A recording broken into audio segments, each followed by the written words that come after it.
সহজপুর গ্রামের এক চাষি আর তার বউয়ের ছিল সুখের সংসার। চাষি সকাল সকাল উঠোন ঝাঁট দিয়ে বউয়ের হাতের এক কাপ চা খেয়ে চাষের কাজে বেরিয়ে যায়। বউ এবার রান্না বান্নার কাজে লেগে পড়ে বাড়ির কাজের সঙ্গে সঙ্গে। কিন্তু সমস্যা হলো চাষির বউ মাঝে মাঝেই অদ্ভুত সব কাণ্ড কারখানা ঘটিয়ে ফেলে। এইবার হাড়িটা একটু বদলাও গো, হাড়িটা ফেটে ফুটে কি হয়েছে দেখো। আচ্ছা আচ্ছা, নতুন না হয় কিনে আনবো। শোনো, আমি বরং এক কাজ করি বুঝলে, দেখি পুকুরে জাল ফেলে যদি কিছু মাছ ওঠে। কতদিন মাছ খাইনি গো।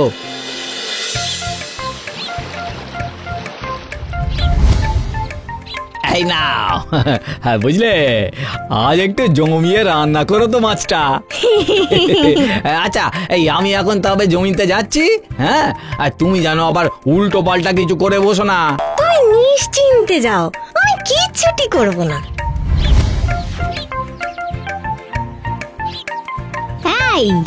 কি রে, তুই নোংরা জলে কাপড় কাচ্ছিস কেন? আমার নোংরা জল তো কি হয়েছে, আমি তো ধুতিটা সাবান দিয়েই কাচ্ছি।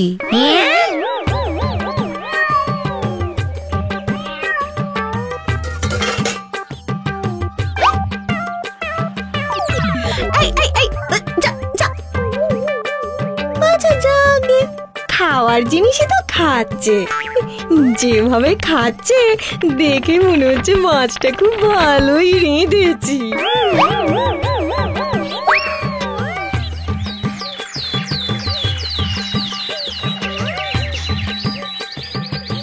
দাও গো গিন্নি, খেতে দাও।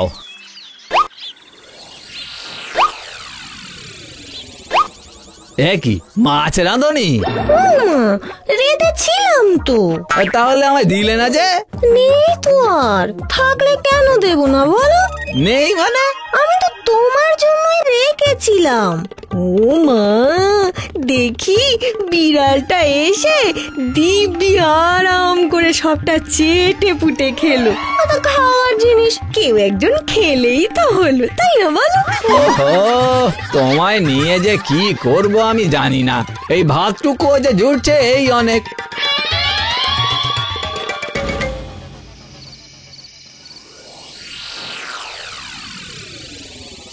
বউটা যেভাবে কাণ্ড কারখানা ঘটাচ্ছে, কোন দিন না একটা মহা বিপদ ঘটায়।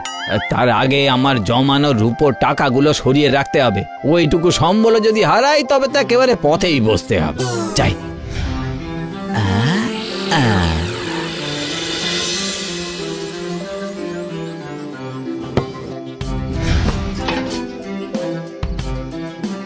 যাক, এইবারে একটু নিশ্চিন্ত হওয়া গেল।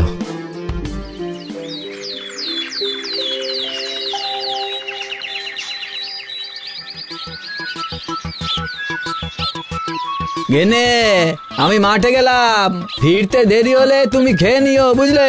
আর শোনো, উল্টো পাল্টা কিছু করো না যেন।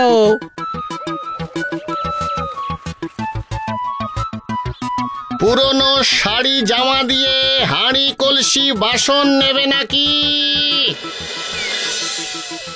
কি গো, লাগবে হাঁড়ি কলসি বাসন? লাগবে তো ঠিকই, কিন্তু আমার কাছে তো ওই পুরনো শাড়ি জামা ধুতি কিছুই নেই।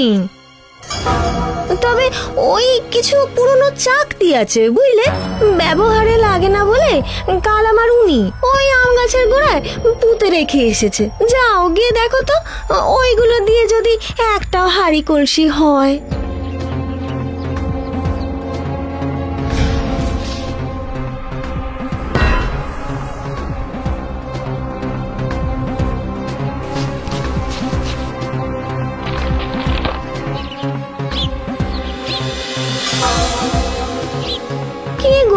হবে নাকি ওই ফেলে দেওয়া চাকতিগুলো দিয়ে তোমার ওই হাঁড়ি কলসি? এ তো আজব বোকা দেখছি। হবে মানে আলবাত হবে।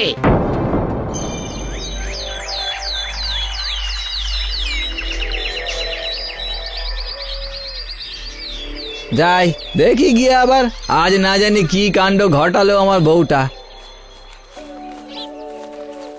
গিন্নি, ও গিন্নি,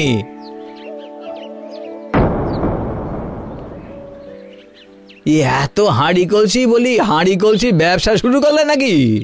মা, ব্যবসা করব কেন? তোমায় বলেছিলাম না হাঁড়ি আনতে। জানো তো আজকেই না বাড়িতে ফেরিওয়ালা এসেছিল, ওদের থেকেই কিনলাম তো। কিনলে? বলো কি, এত হাঁড়ি কলসি তুমি কিনলে? ঘরে তো টাকা পয়সা সেরকম কিছু ছিল না। টাকা পয়সা দিয়ে কিনিনি তো, ওরা বলছিল পুরনো শাড়ি জামা দিতে, তা ওসব আর কোথায় পাবো বলো? কাল রাতে তোমার ওই পুরনো ফেলে দেওয়া চাকতিগুলোর কথা মনে পড়ে গেল, তখন ওইগুলো দিয়েই তো। হ্যাঁ, সেরেছে। কি হলো গো? আর কি হবে, আরে ওগুলো যে চাকতি ছিল না গো, রূপোর টাকা ছিল, রূপোর টাকা। রূপোর টাকা? কই, তুমি তো আমাকে বলোইনি। আর রূপোর টাকা যখন, ওগুলো ওখানে পুঁতে রেখেছিলে বা কেন শুনি? এখন তো দেখছি সেটাই ভুল হয়েছে, এখন কিভাবে ফেরত পাওয়া যায় সেটা ভাবতে হবে। আচ্ছা এই বলো দেখি, কজন লোক এসেছিল? এসেছিল তো দুজন। তবে চলো ওদেরকে খুঁজতে বেরোই। আচ্ছা যাও তবে। কি মুশকিল, তুমিও চলো, আমি কি চিনি নাকি ওদের? হ্যাঁ তাও তো বটে। এই দাঁড়াও দাঁড়াও, তবে সঙ্গে একটু মুড়ি বাতাসা নিয়ে রাখি, যেতে যেতে পথে খিদে পেলে তাও একটু খাওয়া যাবে।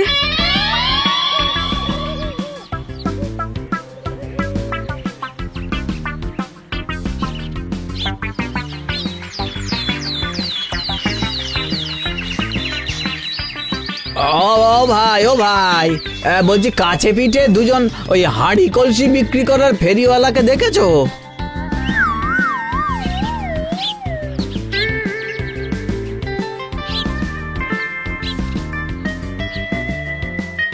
ফেরিওয়ালা দেখা তো পেলাম না, এইখানে বিকেলটা একটু জিরোই বুঝলে, তারপর না হয় আবার খুঁজতে বেরোবো।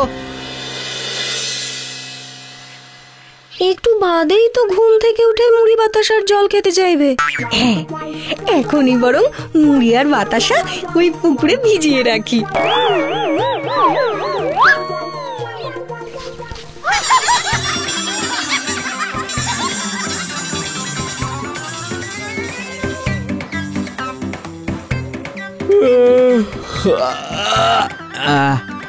রোদটা একটু পড়েছে, মুড়ি বাতাসাটা খেয়ে আবার চলতে হবে।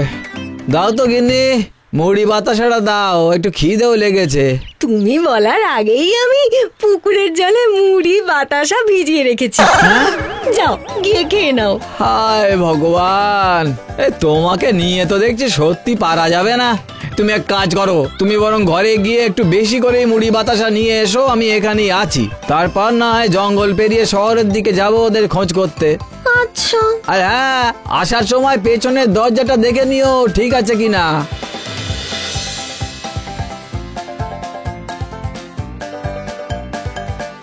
বললো বটে পিছনের দরজাটা দেখে আসতে, কিন্তু দেখে আমি কি বুঝবো? গিয়ে যদি কিছু বলতে না পারলে রেগে যায়, তার চেয়ে বরং নিয়েই চলে যাই।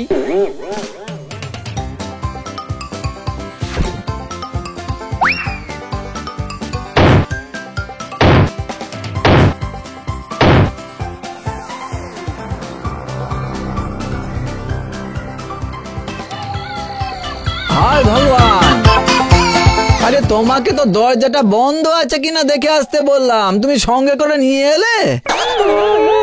আচ্ছা ঠিক আছে ঠিক আছে, এনেছো যখন তখন তো রেখে আসা যাবে না।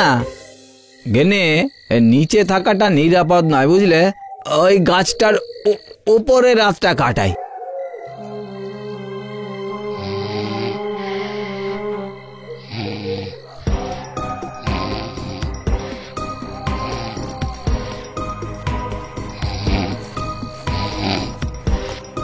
বলি এখানে এই টাকাগুলো গুনে নি, কি বলে?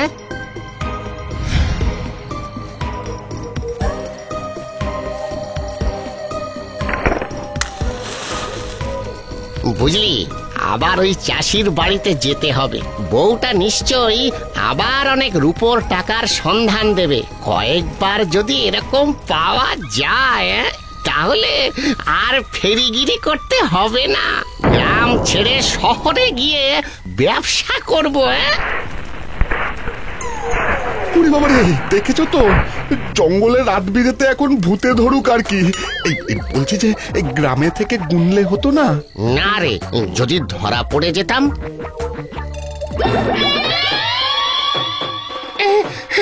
ওরে বাবা, এ কি ব্রহ্মদত্তি নাকি গো? ওরে ওরে বাবা রে, ওরে বাবা রে।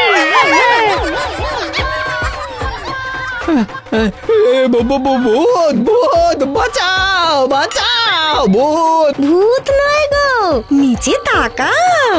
হ্যাঁ?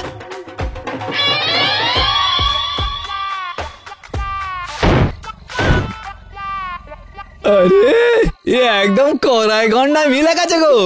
ভাগ্যিস দ্বিতীয়বার আবার মুড়ি বাতাসা এনেছিলাম, না হলে ফেরিওয়ালারা এরকম ভয় পেয়ে পালাতো নাকি? আর তুই শুধু আমায় বলো আমি নাকি উল্টো পাল্টা কাণ্ড বাঁধাই। না না, আরে তুমি তো আমার লক্ষ্মী বউ। চাষির বউ যতই গন্ডগোল বাঁধাক, সে যাত্রায় রূপোর টাকাগুলো ওর বোকামির জন্যই আবার ফিরে পেয়েছিল ওরা। এখন ওরা দুজনেই আবার দিব্যি সংসার করছে।